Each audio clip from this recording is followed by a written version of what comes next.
Actually have a generator or two coming down to this county so that if some of the gas stations don't have power by then, they can use a generator to get that fuel pumping more, because there's been an issue with fuel in this area. I think it's more tied to the power than the actual fuel supply, but nevertheless, we stand ready to help with both of those because we understand how important it is, to get the fuel moving forward. We also brought to DeSoto County some of the Elon Musk Starlink satellite devices, so that will be able to be at pods. It'll be able to be with first responders wherever they think it works. One of the reasons we're putting these things at pods is because you have people come get food and water. If they're cut off and their cell phone's not working, they can get online and they can contact their loved ones. And so that's something that's very important, and we want to make sure that we're able to do that across the state of Florida. I was also in Northport, in Sarasota County prior to this, and I saw very similar levels of flooding. I mean, really, really significant,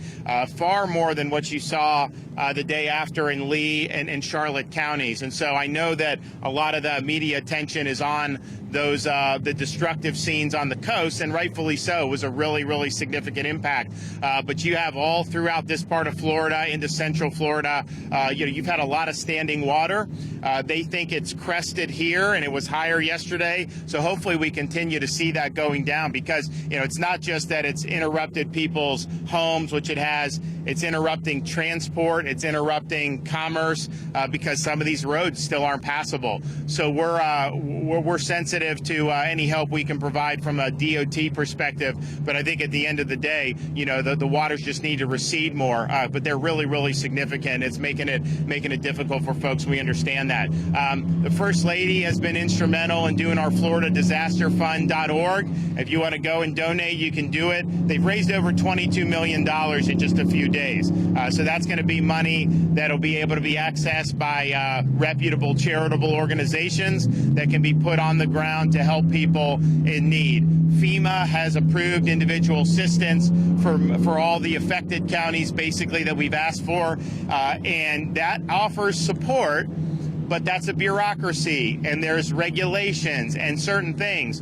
So you may have needs that FEMA just can't meet. And so while we encourage people to sign up for individual assistance with FEMA, and over 100,000 Floridians have done so, we also understand that there's going to be needs beyond that. And so enlisting private charity and the private sector is something that we're really looking forward to do. Also, we've seen people from all across the country come to help. I was just over across, I guess it's not really supposed to be a river, but we had to take a boat to get because of all the flooding on the other side.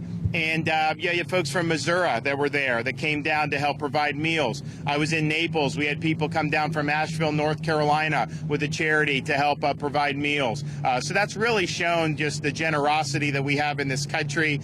So many different Floridians from across the state have pitched in. I was just there, see all these law enforcement. You see them from all over the state coming down to the affected areas. Some of these areas in like Southwest Florida, they were prepared to go help Tampa Bay, because people said the storm was going to hit Tampa Bay, when we went to bed on Monday night. Well, it turns out now you have people from Tampa, some of that area is down here. We have people from the Panhandle coming down to this part of Florida to help out. So we really appreciate that. That's been a really, really great effort. A lot of work to do, but we're continuing to make progress. Okay, anybody have questions? Yes, ma'am.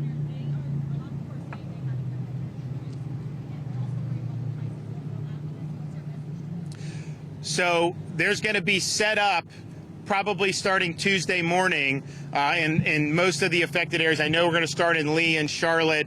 Jimmy Petronas, who's the chief financial officer for Florida, is including near these disaster recovery centers with FEMA insurance villages where the insurance carriers will be on site so that you can provide evidence of the damage and get busy filing the claims. And so he's done a good job to bring those folks to the table. And my message is basically, we want to get these claims processed as quickly as possible. Obviously, the state is not running this. I mean, these are private carriers, but it's very important. I'd also remind people that the damage you have is different in terms of the policies. If you have wind damage, that's a typical homeowner's insurance policy. Here, I think a lot of that's going to be flood insurance damage. And so the National Flood Insurance Program, they're going to have representatives at the DRCs and these insurance villages. So I think from what I've seen in the state, I think most of the damage has been from water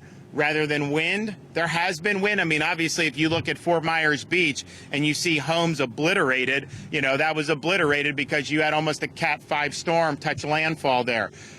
So the flood policies are different than the homeowners policies. Your homeowners policy almost never will include coverage for flood and vice versa. So just people should just understand that and be prepared to have the proper policy based on the damage. It's important. Document the damage, take photos, do all that. We've spoken with FEMA and about the NFIP, the flood program. And we're just like, look, you know, we want to process this quickly. I think they're receptive to doing that. And it helps if you have the photos. I mean, if you show a photo of the water line being 5 feet in your house, what are they going to say? I mean, your house got flooded. And so we want to see those done expeditiously.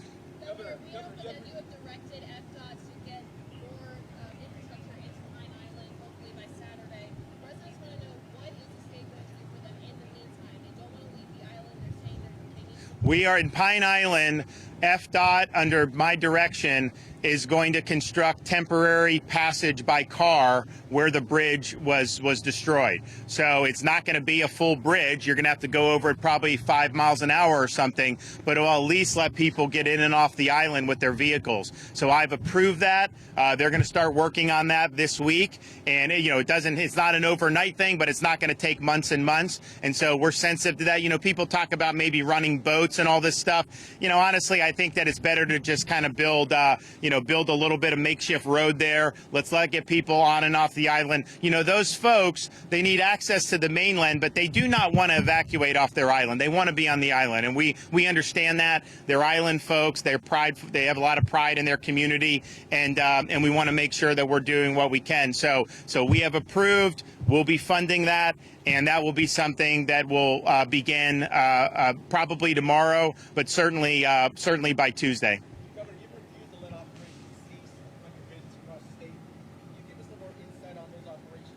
I've done what?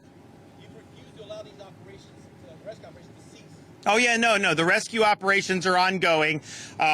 There's been, if you look, we actually have great data about the sweeps that have occurred. Obviously, if someone is called into 911, they will go and respond to that. If somebody has put out some type of message that they're somewhere and they need help, they will do that. But we also understand that not everyone has communications. So you've had from the beginning a really concerted effort on the most impacted areas. So think about like Inglewood and Charlotte. Think about Sanibel, Fort Myers Beach, Pine Island, those areas, and they have gone through most of those areas and swept them. And so that's something that is good. It makes sure that people aren't falling through the cracks. You know, fortunately, the initial rescue operations, people wanted to be taken off either the beach or the island who had gone through the storm. As the days progressed, a lot of residents had settled in. They were thankful. A lot of them just want to stay put in their homes, and we understand that. I mean, a search and rescue is voluntary. If you want to be rescued, you will. If somebody does not want to leave their home, of course, they are not going to do. But it's been a team effort. There's more urban search and rescue teams in Florida now than in any one place in American history since September 11th. And if you think about it, there's been massive events that have happened since September 11th, and we have more here. And part of that is just a reflection that, yes, it was a very powerful hurricane. It was a big hurricane, and it cut across the entire state of Florida. I mean, some of these other major hurricane events, it hits one spot, and then that's really where you tend to. Well, this is hundreds and hundreds of miles, and so it's a big deal. And they focus on, and we have Coast Guard who's been great. Obviously, urban search and rescue, local law enforcement's been fantastic, and they'll focus on maybe somebody being helicoptered out of Fort Myers Beach or some of those, and rightfully so. But the local law enforcement across the state, these water rescues with the flooding. Now, some of those folks that are rescued, the water is up to a certain state. They may not be in imminent danger of a fatality, but they need to be rescued from that situation. So you've had so many of those water rescues that have taken place here in this county. Hardy, they've done it. Central Florida, you name it. So it's really been great. I think people have worked really, really hard. And I was there down at the Surfside collapse in 2021, and we had the urban search and rescue teams. The two Miami teams were there from the beginning, and that was really tough because as you're doing the pile, they're finding a lot of people, and it was very difficult. This one, they were able to get in there so early, that they were actually able to bring a lot of people to safety, and so they deserve a lot of credit, and we're really proud of all the great work that they've done.